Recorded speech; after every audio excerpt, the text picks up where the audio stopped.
حاجه موجوده في كل بيت، بس ثواني الموبايل بيتهز.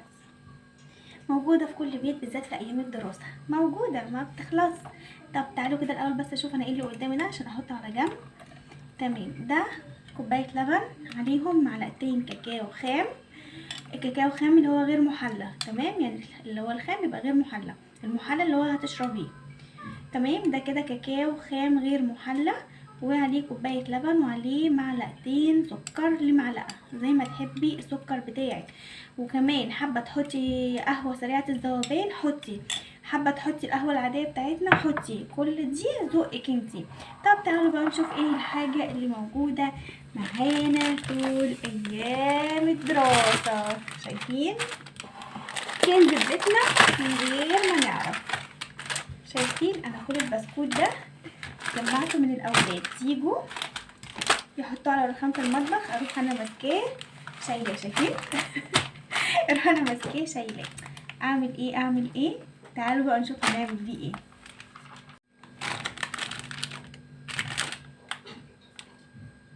بص بقى، انا هنا فتحت البسكوت اللي كنت معايا دلوقتي. هنعمل ايه بقى؟ هنجيب بايركس، مش شرط بايركس، اي حاجه عندك، تمام. وهجيب اللبن اللي انا حليته في معلقه لمعلقتين سكر حسب ما حضرتك حابه. اقلبه بس كده تقليبه تانية عشان لو الكاكاو نزل لتحت. هنعمل ايه؟ نقول بسم الله، نمسك البسكوت ننزله في اللبن في الكاكاو. انا قصدت هحط ليه كاكاو لان الاولاد بتعشق حاجه اسمها شوكولاته. تمام، خلينا نخش كده، نفضل ايه نسقي كل البسكوت اللي عندنا كده في اللبن بالكاكاو. هيحبوا طعمه قوي قوي. وكمان منها حرام انا ما رميتش البسكوت ده، كنز يا جماعه، كنز في البيت، ما نسيبهوش يروح كده على الفاضي.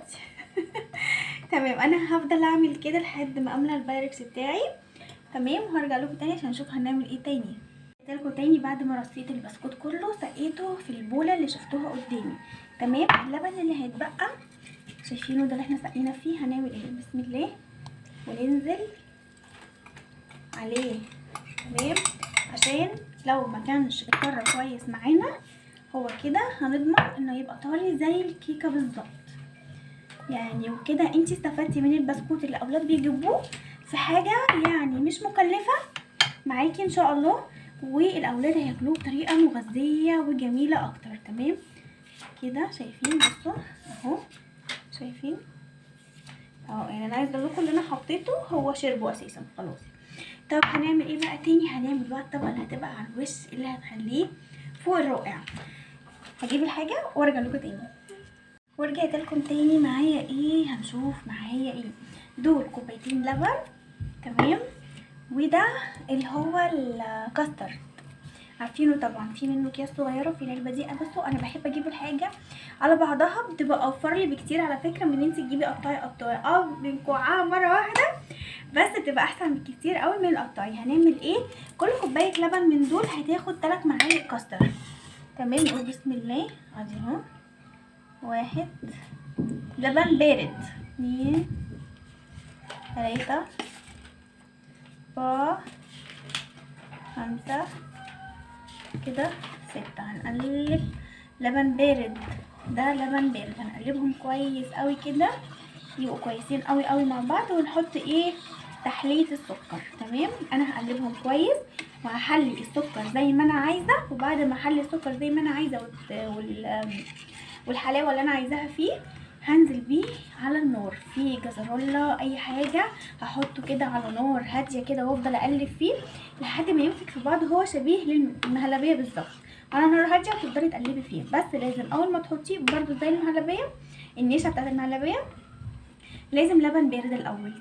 تمام. طب انا هسيبكم بقى واروح احط الكاسترد على النار عشان نيجي نحطه فوق البسكوت الرهيب بتاعنا. استنوني متمشوش تاني. انا خلاص زي ما قلت لكم سقينا البسكوت مع بعض وراجعه بالكاسترد. ايه ده؟ هو الكاسترد بيتعمل في الخلاط؟ لا طبعا الكاسترد ما بيتعملش في الخلاط، بس انا حصل معايا حاجه فحبيت خليني بقى ايه صريحه معاكم.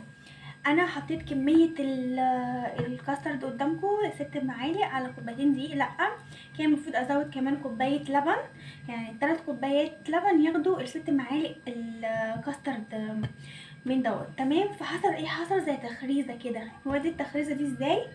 بصوا نخليه املس كده ازاي. بصوا ضربته في الخلاط، بصوا طلع املس وجميل قوي اهو. بصوا يا رب يكون باين، شايفين؟ يعني ما تقلقيش من اي حاجه تحصل معاكي. طب هنعمل ايه دلوقتي؟ هصبه واسيب نص كميه منه في الخلاط. هحط عليها ايه؟ هحط عليها كاكاو. تمام. هسيبكم انا هفرد الكميه اللي انا عايزاها، الطبقه اللي انا عايزاها، واحط معلقه كاكاو عليه وارجع لكم تاني. حبايبي رجعت لكم تاني. بصوا بقى احنا كده خلصنا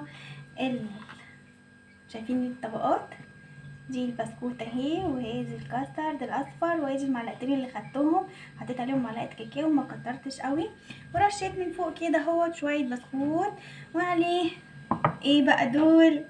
دي كور مكوره كور مكوره وطلع اسمها ايه؟ كريز. لا يا جماعه دي كور من الكريز. انا بعشق الفيديوهات دي، فانا بكلم بهزار عشان محدش ياخدني يقول بتقلدها. تمام. انا هنا كده خلاص عملتها، وان شاء الله يا رب تعجبكم وتنول اعجابكم. احنا استفدنا من حاجه، الاولاد كانت بتركنها على جنب ما بتاكلهاش منها، حطينا لهم لبن فيها ولبن كتير قوي كمان. وان شاء الله يعني دي حاجه تعجبكم وتعجب الاولاد. ويا رب النهارده اكون عملت حاجه جديده ولطيفه وخفيفه على قلبكم. وما تنسونيش بقى باللايك لما تجربوها، وقبل ما تجربوها لازم لايك. حطي اللايك بتاعي خليه ينور قناتي. السلام عليكم ورحمة الله وبركاته. الله